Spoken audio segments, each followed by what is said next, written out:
it's Sarah here from BJC Health, coming to you from Sydney, Australia.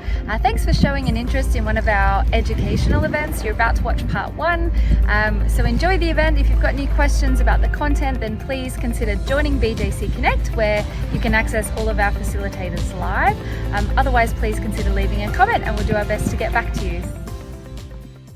Okay, so that's the topic up for discussion tonight. Belle, can you see the screen okay? Everyone's all good to go? Yep. So should I rest or should I move? So I guess, I like putting pictures to my slides, and I thought, well, what's a good picture that really sort of sums up this question? And I really thought a set of scales, because if you are coming tonight hoping for a really simple, straightforward yes or no answer, I'm afraid we won't be able to give that to you.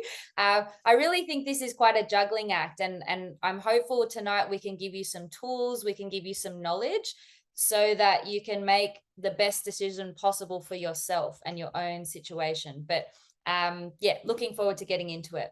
I guess just by the people in attendance tonight. So I guess I said to Belle, I'm not sure if anyone will come. We're definitely in that crazy time of year where there's lots going on. You might be looking forward to a break, but this is a really common scenario. It's a really common question. It's a common, I guess, pain point that our clients often have. It's a hard thing to figure out, especially when you've got a chronic condition. But I think even without a chronic condition, even if you injure yourself for the very first time, this question will still come up one way or another. And it can be, a contributor to a lot of anxiety, a lot of fear, a lot of just uncertainty about what you should and shouldn't be doing. So I think I've just tried to capture in these photos just a few of the common scenarios that we might work with. So I think the gentleman on the left, again, I've tried to pick someone that, again, might wake up in the morning and have a lot of stiffness.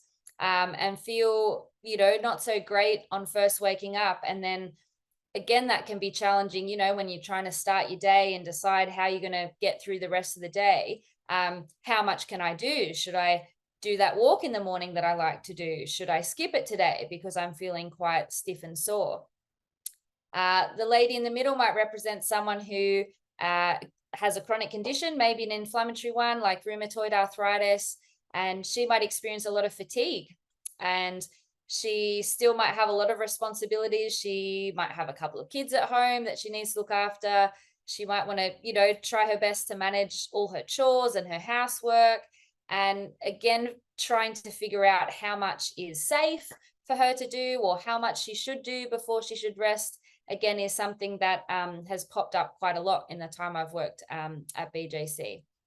And then the lady on the right, I think, again, if you've got something called osteoarthritis or potentially got any type of issue with your joints, again, it can be quite scary to know, again, should I avoid stairs? Do I need to consider moving out of my house because I have multiple sets of stairs? So again, all of these questions are really good, by the way. They're really good questions. So please don't ever think a question like that is too silly to ask, either, us here tonight or the health professionals you might already be working with, because whatever we can do to help you keep your anxiety down is going to be good for you in the long term. So asking questions is a really important part of that. And I guess, Belle, have you got any other, we work in slightly different capacities. So my background, I work as an exercise physiologist, but Belinda's a physiotherapist. Have you got any other really sort of common scenarios that, again, you can think of, Belle, where clients will ask you, should I rest or should I push through? Yeah, quite a lot as well. And obviously as a physio, I do see a lot of people with acute and chronic pain. So really another example would be someone who's maybe sprained their ankle running or playing a sport, and they think, can I go back to running or can I go back to sport? Is that going to be okay? Or am I just going to sprain my ankle again? And again, that's a very valid thought when you've had a, potentially quite a serious injury doing something that you love. Another one would be lifting a child. Obviously that's, that can be quite challenging for people's backs and necks. And then they're not sure, how should I lift? Or is it possible for me to lift my child again? Is it safe? And questions like that will often run through a patient's head. Yeah. So I guess I wanted to just touch a little bit before we get into some of the practical bits, just a summary on how pain works. And I guess so that we don't spend too much time on that tonight, I've really just got three main concepts that we're going to touch on first. But I highly recommend, if you weren't around or able to attend a talk, I think it was a month ago. It was I had another physio help us with that topic, and she did a whole topic on chronic pain and how pain works. And she did a wonderful job. So if you haven't watched that, I highly recommend watching that, because she goes into a lot more detail, especially with some of the concepts that we don't quite have the time to get through tonight. But first and foremost, I think it's always good to just refresh our memories. The purpose of pain is to help protect us. So if we scale everything back, of course, for most of us, it's not the most comfortable experience when we're in pain, but the fact that we have pain and we have a system and a body and we have cells that can help us, receive that, I guess, signal is a really good thing. Pain is meant to protect us. So typically it's a good thing that we've got, but we know that pain is also a very subjective experience. So we're not all going to react to the same scenario in the same way. And that's why when it comes to answering this question that we've got, up for discussion tonight, it can't just be a yes or no answer that we just, answer everyone in the same way. So it's a good thing, but there's some complexity to it, which makes it a bit tricky. So another main concept, which I think is important just to refresh, this is a quote from the NOI group. They do a lot of work in chronic pain, and we've all done a lot of courses and training from the research that they continue to do. But this is a good one to remind yourself of, in that you're going to experience pain anytime when your brain concludes that there's more credible evidence of danger, and we call those DIMS, danger in me, then there is credible evidence of SIMS. So, and again, I think we've got some previous talks that just goes into that concept in a lot more detail. But it's basically saying anything that provides evidence of either danger or safety is potentially going to influence your pain. And again, if you've got questions about that, or again, I'm sure that might pop up a little bit more as we get talking and going into our examples. But I think that's an important reminder. It's all about this evidence of danger versus our evidence that we're actually safe and we're okay. And finally, this was a good reminder for both of us as we were preparing for tonight that, understanding the mechanisms that contribute to, say, your own symptoms is a really important part of then planning how you're going to effectively manage your situation. So understanding your condition, understanding the things that contribute to your pain and your symptoms is so important to then help you manage it well. And that might sound like common sense, but again, I thought that was just good to remind us all of before we get into some of the practical bits of tonight. So I guess we really wanted to make sure by the end of tonight, all of you feel like you've got a little bit more in your toolbox. And I know, because I know some of you come to a lot of our talks and might be clients of BJC, and you've already got a toolbox. And so what we mean by that is, a range of different strategies and your knowledge to help you manage your health and wellness as best you can. And this is just one example of a toolbox. So I don't encourage people carry spanners and things around, but there's just some examples of things in there that might be useful in helping you manage aches and pains, as an example. And so through some of the concepts we cover tonight, through some of the ideas, I guess, that we put out there, I'm hopeful that we can help you sort of feel more confident and more empowered to help you answer that question of whether you should rest or move. And so why does some pain become chronic? We're just going to touch on this before we, I guess, break the talk into two little sections tonight. Justine spoke about this in her talk a month ago. She went into a bit of detail. But there's such a range of factors why some pain becomes more chronic. And so what do we mean by this term chronic pain? Pain that lasts for, time frame more than 3 months. So there's lots of different things. It could be the condition you have. If we look at the biological factors, a diagnosis, an injury, different illnesses. There can be some neurological reasons, your hormones. There can be some genetic factors. All of that can definitely contribute to the experience that you're having. and if you work through the social factors and the other factors there on the chart, you can see it's a range of things that might contribute to why some pain becomes chronic. But I think that the thing we're going to touch on a little bit more now, which we didn't get to when Justine spoke, is poorly managed acute pain. So Belle's now going to help us understand like what acute pain is. It's a term that you might have heard of or maybe not. But when we're talking about pain, often you'll hear definitely practitioners, we're guilty of using these sorts of terms, but chronic versus acute pain. And so part of tonight, we want to help give you some knowledge and some tools to help you manage acute pain well. Because if you've got some tips and strategies up your sleeve and you can manage those scenarios well, then that can be really helpful in preventing more chronic pain presentation. So Belle, over to you now. What is acute pain? How would you define this? B?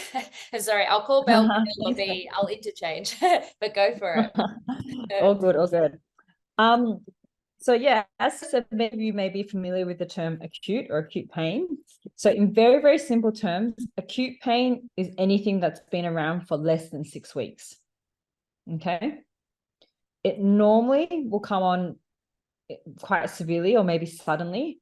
And really acute or acute pain can refer to anything from an asthma attack to a broken bone to common things I might see in the clinic, like acute back pain, acute neck pain. It can really point to a variety of conditions, I think. So it's quite a broad term. In terms of acute pain, as physios, we tend to think that most non-specific soft tissue injuries will improve in 6 weeks. So I tend to think that's pretty good news. So if you have an acute injury, there is a very, very good chance that through natural recovery, if you do the right things, it should improve in 6 weeks or less. Okay. In terms of acute pain, it can be a direct response to what we call nociception. And I know Justine went through this in really good detail in her talk. So if you want more information about it, please go through the talk. A simple, I guess, definition of nociception is how your sensory system processes information. Okay. And depending on how the information is processed, it could lead to pain. And that's going to vary based on many different factors for everyone. So examples of acute pain that I see very often in the clinic, the acute ankle sprain, acute neck pain, or what can be called a wry neck, where someone wakes up and they have very limited range of motion, or, what might seem like muscle spasm in their neck. Acute back pain, where someone might bend forward, leave the couch, and then they can't really move. Other examples of what might present as acute pain in a non-musculoskeletal setting. Maybe you touch a hot pan and you get that acute, obviously, burning sensation. Hopefully you haven't burnt yourself. Someone might pinch you. That's acute pain as well. So acute pain in a physio environment normally refers to maybe muscle or joint pain, but acute pain can really refer to any sort of health condition, actually. But it's short term. Is that how you would define it though? If it's short term. Short pain that's not been around for too long.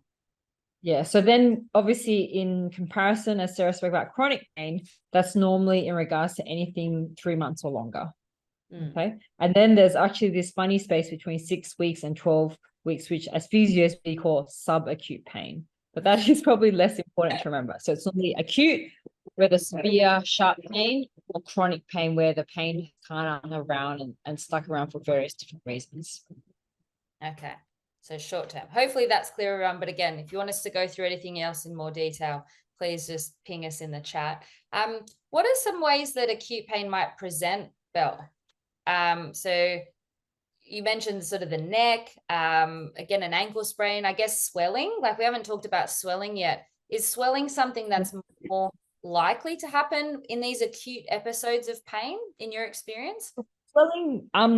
Swelling, I would say, is more likely to happen in acute injury, but it's not to say it can't happen in a chronic condition, and it may not be musculoskeletal based as well. So acute ankle sprain is one that often presents with quite a bit of swelling around that outside part of the ankle.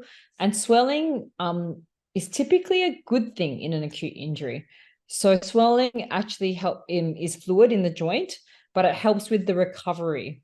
Okay. When swelling can become an issue is when it doesn't, I guess it doesn't move away from that joint. So swelling in a more chronic condition can lead to joint stiffness, muscle activation problems as well. But in an acute injury, we do want to reduce it, but it's definitely not something to be concerned about, I feel. So it's like a good thing. It's almost like pain. Like it's good. Swelling is a good process that we have. Yeah, We just part of the part of healing process. part of the healing process, but ideally we don't want it sticking around too long. Yes, that is absolutely correct. Okay, good. Lucky. Okay. So now can you talk through some strategies? So for anyone here tonight who I think yeah, and I know we'll go through some stories in our own experience soon, but I think most of us, and hopefully a lot of you today on the call, have had an acute episode of some sort. But and even if you haven't or you don't have one at the moment, this is still really helpful to know just for your friends and family, because I think especially around Christmas, we feel like, when kids have got the new toys, they might be given something that you're like, oh my goodness, yes, I'm going to use this. It can actually be quite a risky-ish time to get these acute issues. So, Belle, what are the tools and tricks that you have up your sleeve to help people manage acute things that happen? Yeah. So first of all, so we're really referring to that first, let's say 72 hours of the acute injury. So first thing we'd like to encourage is relative rest. That may sound like a bit of an unusual term, but relative rest pretty much means that it's rest, but we still want the healing to take place. So we don't want you to be restricted, but we also don't want the recovery to be compromised. So that may be a fairly difficult thing to appreciate, but I guess in most cases, we want you to keep moving as much as what feels comfortable. So back maybe in the 60s or 70s, if you had acute back pain, the doctors or physios back then would have said, okay, lie in bed, rest. Okay. But we now know that is not best practice actually for back pain. So we want you to move as much as comfortable. We don't want you to go out of your way to do extra, cleaning on that day if you've got back pain, but we do want you to do a bit of gentle walking, perhaps, sit, stand, change positions. I think that's a very positive thing to be doing. So I can see someone has just asked in the chat about heat versus ice. It's a very controversial topic, and the research can be conflicting. And if you Google it, you can get very conflicting advice. My very general thumb to a lot of the people I see is whatever makes you feel better is normally the best way to go. Common sense is usually prevailing. Ice is typically what happens when you use ice. Typically, you're constricting the blood vessels. So we tend to think of ice as a useful modality to reduce swelling. For example, especially in an ankle, let's say, maybe an acute shoulder dislocation, they would be really good times to use ice. But for some people, putting ice on your neck can be extremely uncomfortable. And if it's, let's say, acute muscle spasm, the heat may be much more comforting and relaxing for that area. Okay. So if you're unsure, there's no harm in trying either or. Most people will have a wheat bag lying around at home, or obviously you can make up an ice bag quite easily with a bag of ice or a bag of peas. And you'll soon know which is making you feel more comfortable and allowing you to perhaps move a little bit more easily. Okay. Hopefully that answers your question. Because I know if you Google ice or heat, you'll get very conflicting advice. But would you suggest that both of those things are good to have in your toolbox? So you need to have, yes, absolutely, or peas. I love peas, so that's good. Actually, always have a bag of peas. But if you don't have a heat pack, that would be something that's probably a good thing to invest in if you haven't already. Yeah, or even a hot water bottle. There's other ways around it as well. Yeah. Okay. Use of medications. So the usual rule of thumb with medications is obviously is to start with Panadol. So your over-the-counter Panadol. And the reason we suggest that is it's usually quite safe for most of the population. We know most people will react to Panadol, and most people will have it in their cupboard. Okay. Obviously, with any medication, you must follow the packing instructions or your pharmaceutical advice. If you have taken an anti-inflammatory such as an over-the-counter Nurofen or Voltaren before, and you know your body responds quite well to these medications, you may want to go straight away to an anti-inflammatory medication. However, my normal course of advice would be to start with Panadol. And the most important thing being, stick to your packet instructions. And the main reason also we also suggest Panadol if you're unsure is because you're less likely to have gastrointestinal reactions to Panadol as opposed to anti-inflammatory medications. Another really important thing in your toolbox when managing acute pain, maybe taping or braces. Taping can be a bit more difficult if you're not sure exactly what sort of tape or how to apply it, but it's perhaps a recurring injury. Hopefully the practitioner who you see or whoever you get advice from may have taught you, some simple ways of taping. Taping is something that definitely everyone can do on themselves if they can reach that part of their body. And there's definitely nothing wrong with everyone learning to tape themselves, I think. Braces can be very useful as well.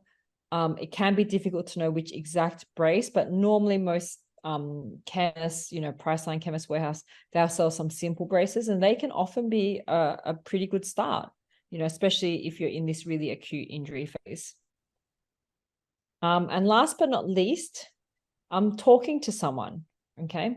And we don't just mean, talk to your husband, but hopefully you have someone that you trust, and that is really important. So maybe a GP or a local physio who you've been to in the past is happy to, you can shoot through an email just to get some simple advice as to what you should do in that first 48 to 72 hours.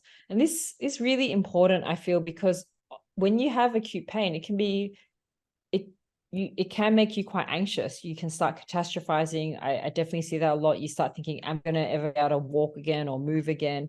So it's really important that someone who you trust can give you the correct advice as to, how much you can manage at that stage.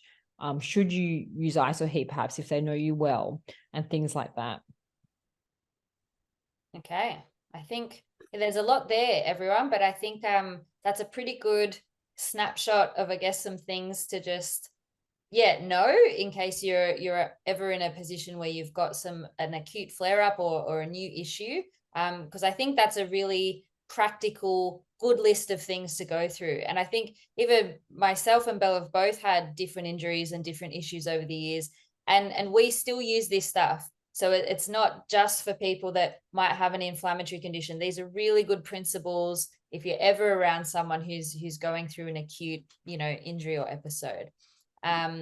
So I think, okay, we won't spend too long, but we had a couple of case studies, but I guess I'm happy to share this one because it's a personal experience of mine, just in terms of how what Belle just went through actually played out in my life very recently, actually. So some of you might know, but I was lucky enough to get to Italy this year for a trip. It was a holiday, and I love trekking. I've got some family in Italy. So part of the trip, it was me and my boyfriend were going to do a lot of trekking, and the night before, so everything was going well, but the night before, halfway there, unfortunately my boyfriend stepped off a gutter, Italy and their cobblestones, stepped off a gutter, and both of us in that moment thought he'd broke his ankle. Thankfully he didn't. It was just a really bad sprain. But still, as you can imagine, the day before you're meant to do all this trekking, you're in a foreign country, it was still not great.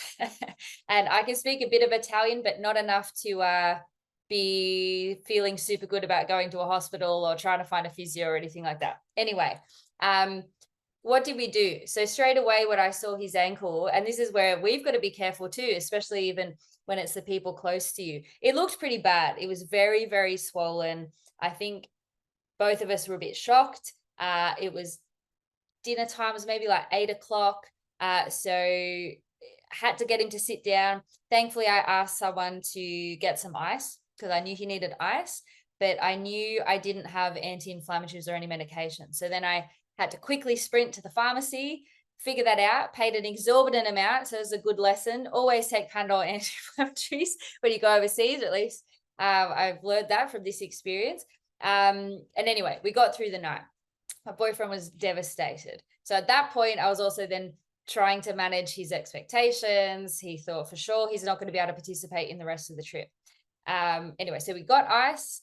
We ticked off some drugs, so that was good.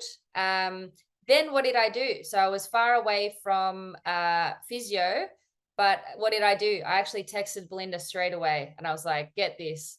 Here, and I took a picture of my boyfriend's foot. I was like, check this out. What do we do? And because as much as I'm an exercise physiologist, in some of those episodes, I don't know how to tape an ankle in that instance. So thankfully, Belle was able to give me quite a lot of good advice from the WhatsApp. And also we managed to get a video for some good ankle taping, plus the drugs, plus the ice, rest. I drove the next day. And anyway, long story short, he was able to do some trekking. And I think, again, because we were very lucky, obviously I'm very lucky to have Belle as a friend, as a colleague. Appreciate that's not always available. But in that instance, I think it really made a difference. And he was still at least able to participate in some walking. Would we have done that if we were here and there wasn't the urgency? Probably not. But you know, this is why the context and the different scenarios we're all in really impacts what you end up doing. He really wanted to trek, so we needed to really hit him with every treatment and every sort of thing that we possibly could. And I even massaged his foot a little bit because Belle told me to, and I really would never do that, but I was given very specific instructions. So anywho, I think that, yeah, just shows wherever you can, and it's trying to just get that advice at the right time, try and manage as best you can. And thankfully, I guess even in Italy, people were very helpful. You know, we're able to get the ice, we're able to get some good drugs, and thankfully we were still able to have a good time. So you've just finished watching part 1 of one of our recent educational events. Hope you enjoyed the content. If you'd like to access part 2, then you need to sign up for BJC Connect. It's a free platform where you can access not just the recordings of past events, but also access a whole range of upcoming future events and access our team of facilitators live. All of the details that you need to join BJC Connect are now flashing up on your screen. But otherwise, like our staff, subscribe if you'd like to see more information from BJC Health. Look forward to seeing you in an event soon.